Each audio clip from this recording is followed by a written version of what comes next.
Halo, perkenalkan nama saya Maria Nadia Sirait dengan NIM 4193111078.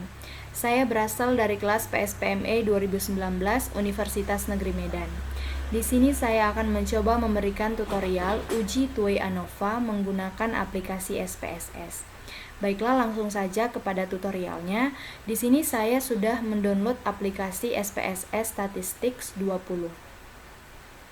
Langsung saja kita buka. Setelah kita buka, maka akan diberikan tampilan awal seperti berikut ini.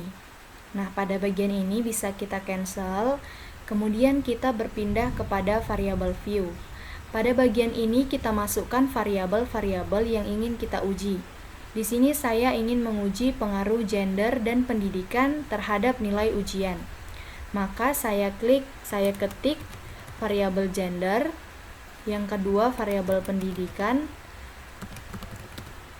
dan yang terakhir adalah variabel ujian. Saya mengganti desimalnya menjadi 0 karena di sini saya menggunakan data bilangan bulat atau tidak mengandung desimal.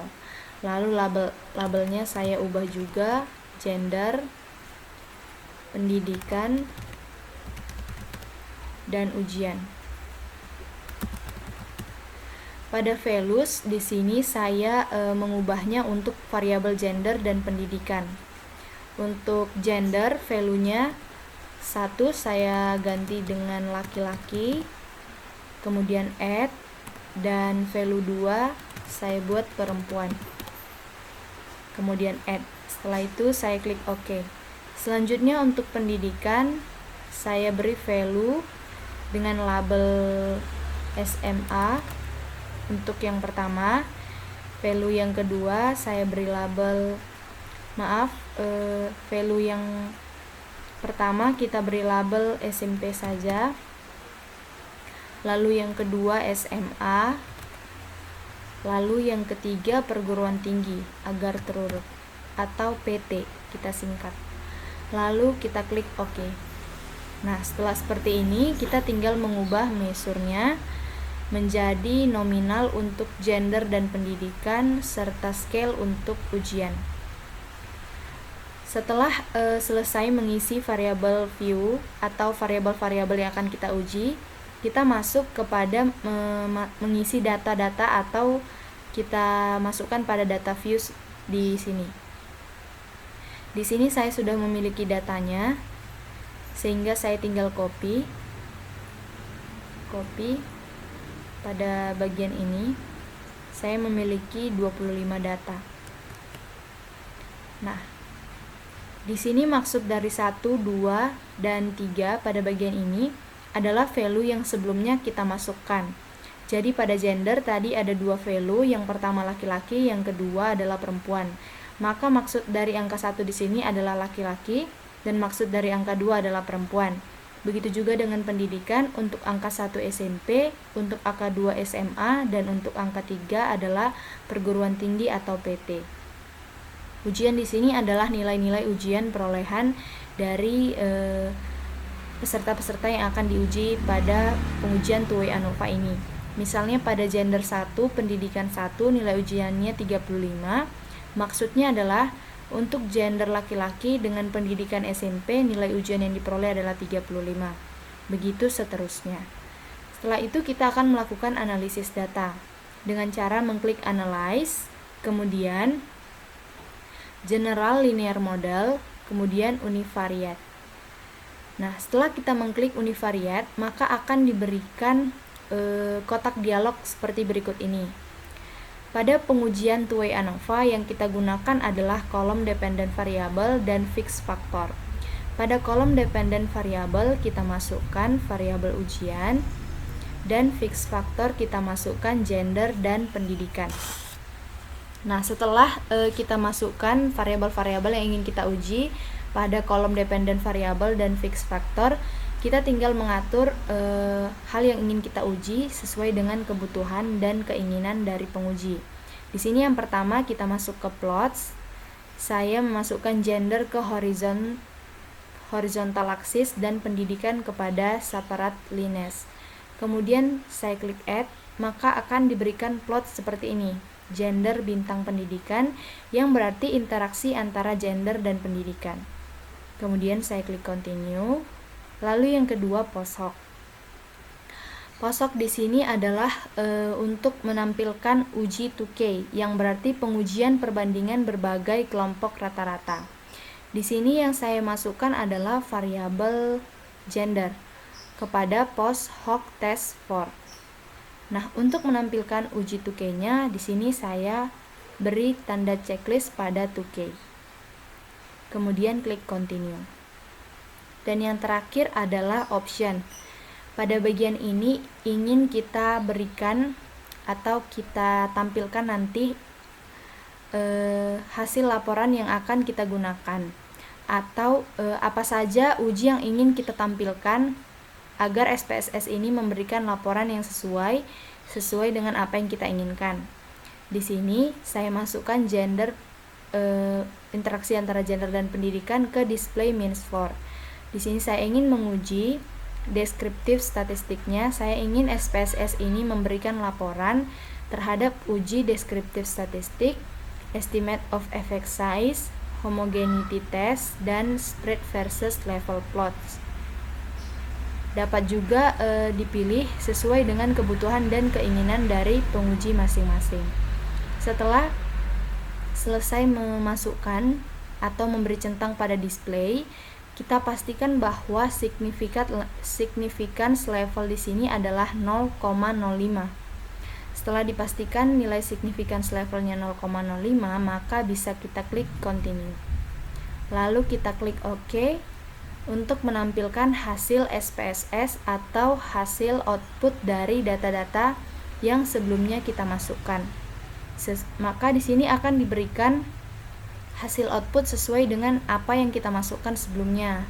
Misalnya tadi kita beri tanda centang pada deskriptif statistik, maka akan muncul tabel ini. Begitu juga untuk tabel-tabel yang lainnya. Seperti ini. Terhadap hasil output yang dihasilkan dari data yang sebelumnya. Yang pertama di sini kita bisa lihat ada tabel between subject factor.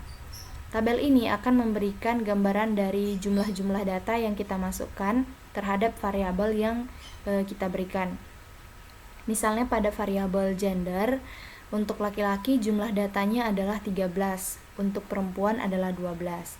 Selanjutnya untuk variabel pendidikan, untuk SMP 12, untuk SMA 10, dan untuk perguruan tinggi adalah 3.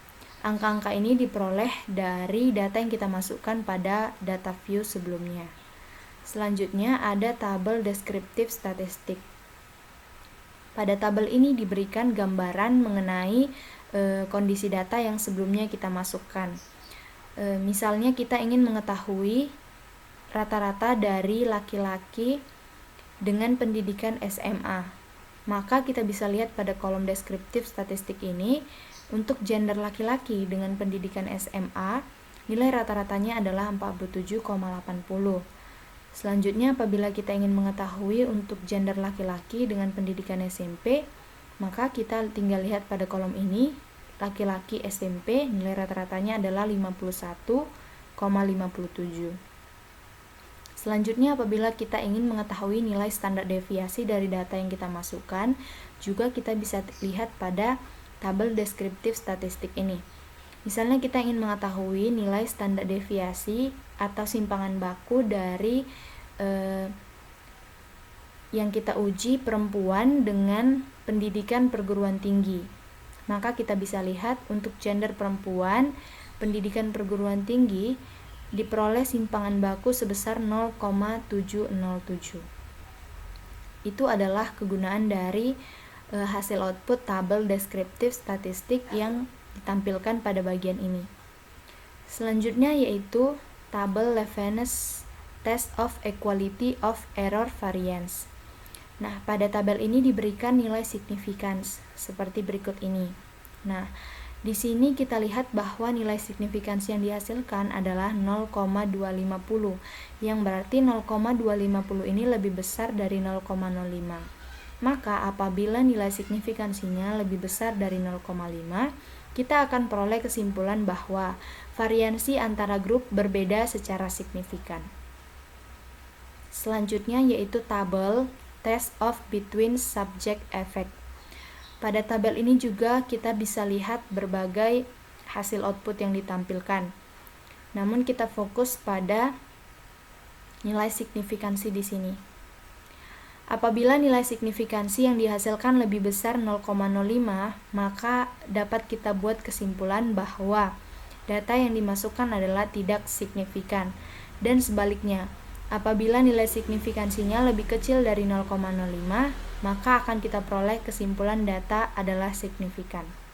Contohnya untuk gender pada bagian ini. Kita peroleh nilai signifikansi sebesar 0,175, yang berarti 0,175 adalah lebih besar dari 0,05, sehingga kita peroleh bahwa gender tidak signifikan terhadap hasil ujian. Selanjutnya ada tabel interaksi antara gender dan pendidikan. Pada tabel ini bisa kita lihat nilai rata-rata, standard error-nya, lower bound, dan upper bound.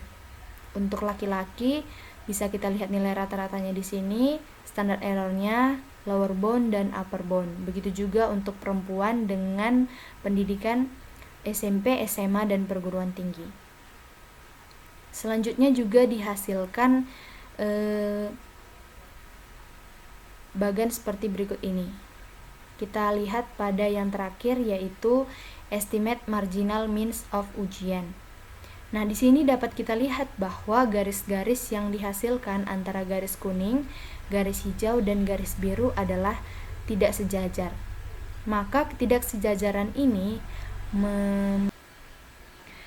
demikianlah hasil dari pemaparan saya mengenai tutorial uji two-way ANOVA menggunakan aplikasi SPSS beserta sedikit penjelasan terhadap hasil output yang dihasilkan terhadap data yang saya uji. Apabila ada kesalahan, saya mohon maaf yang sebesar-besarnya. Terima kasih atas perhatiannya.